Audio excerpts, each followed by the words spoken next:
Welcome to Wealth Whisper Weekly. Every weekend, we will unpack 10 headline making developments that were the movers and shakers of the week. And more importantly, we will see what they mean for your investments. So, let's deep dive into the top 10 weekly economic updates and what they mean. News number one, quarter two FY26 25-26 GDP data has just arrived and GDP growth surges to 8.2%, highest in last 6 quarters, and beats all our expectations. What does GDP mean? GDP is gross domestic product, and this is how the economy of a country is measured. Economic growth of a country is measured. Earlier, before this data was published, we were estimating that it will be around 7.3% to 7.5%, slightly lesser than the previous quarter as well. The previous quarter GDP number was around 7.8%, but it has beaten all expectations uh, and is 6 quarter high of 8.2%. So we might expect a good market rally on Monday. Even with so much global economic uncertainties, tariffs, and all, this GDP numbers bolsters a lot of confidence, and India's domestic demand remains robust. Many experts are expecting a fiscal year growth, that is, this complete 25-26 growth, to be land around 6.6% to 7%. But after this quarter, I think RBI might revise the numbers for this fiscal year. This will revive animal spirits in equity markets. So, a lot of good news for long term investors. All right. So, now news number two, rupee hits record low. That is a little disturbing news. $1 is almost around 89.4 rupees, and we are near the psychological mark of 90 rupees as well.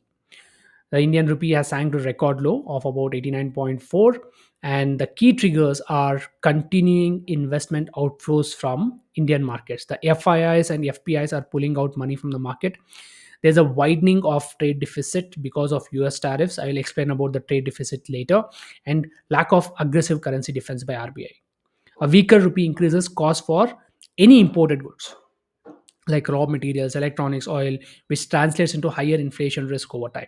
For investors, it can pressure companies with high import cost, and for those holding global overseas funds, forex volatility adds a risk layer.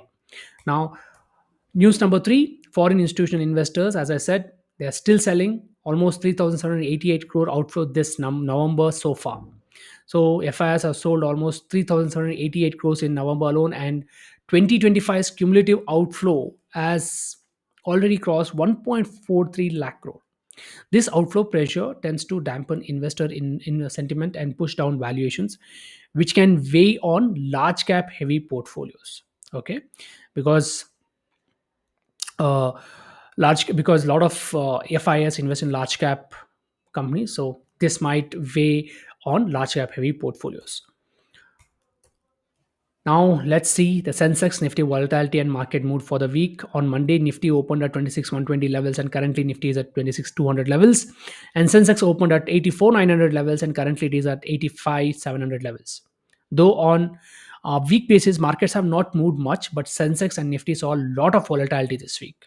This was driven by F&O expiry, rupee weakness, and global risk off. See, the markets are jittery, but for a disciplined SIP investor, that volatility can be a chance. Okay. News number five, sectoral shifts. Some winners, many losers. This might go above your head, but just understand this. This week saw sector rotation, while IT, FMCG, and export heavy names are under pressure due to rupee and global headwinds and a lot of tariffs. Certain sectors like autos, capital goods, oil and gas, and private banks and info and infrastructure saw buying interest. Okay, markets isn't uniform, sectoral dynamics happen, this matter more now. That increase the value of diversification across sectors, and that is why we give normally large cap, mid cap, small cap, all capitalization, market capitalization based companies should be there, and diversification becomes very important. All right. News number six, India US trade deal hopes. There is hope of India US trade deal, and if it happens, then I think there will be still more good news for the market. Our Commerce Minister Piyush Goyal hints at good news for first phase pact on tariff market access. Okay, there are delays which is impacting the growth outlook, and US has doubled tariff to 50% on Indian goods for purchasing and importing oil from Russia. and this is one of the reason for rupee weakening as well. Next news is trade deficit widening and rupee pressure intensifying.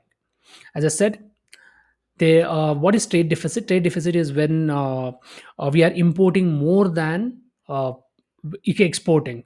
All right, whenever we export more, then it creates revenue, but we are importing more than exporting because of tariffs, and that is creating a wide trade deficit. So high import bills and weaker export momentum, partly due to strong dollar and global demand softening, are widening India's trade deficit, as I said. That also feeds into current account pressures, keeping rupee weak and making imports costlier. So for investors, persistent trade deficit and currency weakness make sectors reliant on imports riskier, while exporters face margin pressure, which affects earnings and valuations. News number 8: rate cut hopes by RBI, but data and rupee could stall it. And GDP number, I think the new GDP number which has come today, that might also stall rate cuts. So currently, repo rate is at 5.5% in India. There's increasing talk that the RBI could cut policy interest rates soon. Low inflation number of 0.25%. That is, we have not seen 0.25% kind of inflation number in recent past. And a sluggish demand, we can expect a rate cut, which would be good for borrowing, credit growth, and investment sentiment. But with rupee weakness, macro uncertainties, and great GDP number, a rate cut isn't guaranteed yet. If rate cuts happen, it could boost markets. If not, markets may stay volatile. News number 9: mid cap and small cap and domestic demand stocks a potential opportunity window. In times when FIs withdraw and global demand weakens, domestic demand focused mid cap or small cap companies based off consumption, infra, internal demand, rural, etc., tend to hold up better. Given recent stress on large caps and export heavy players, some analysts see value in mid cap and small cap funds for investors with higher risk appetite and long term horizon. And last but not the least, long term outlook, growth outlook still intact, a reason for cautious optimism. Despite near term storms, independent economists and macro outlook reports continue to peg India's medium term growth between 6.5% to 7.3% for FY25-26, driven by domestic demand, infrastructure and manufacturing push, and consumption growth and reforms. That means if you stay invested, stay patient, there's a structural growth engine underneath the noise. So, now what it all means to you, what it all means for you and your money. Now let's connect these dots. What does this cocktail of rupee drop, FII outflows, growth worries, and rate cut hopes mean for your investments, your portfolio, and your mindset? Number one, volatility is rising. Large cap heavy funds may wobble, but dips can be buying opportunities if you keep time horizon. If you have the time horizon, so keep your SIPs going. Don't stop. Diversification and asset allocation matters more than ever. Exposure to mid cap, small cap can be better, and large cap companies are finance, tech, and export heavy. So they might underperform a little, and that's why asset allocation diversification plays a pivotal role.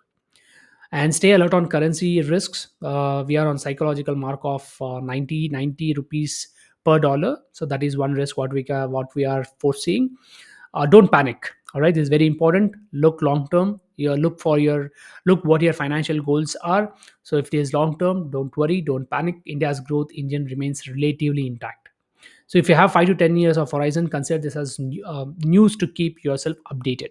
Don't take any hasty investment calls, and have some cash buffer to take advantage of dips which might come in near future, and avoid over concentration. Diversification is key.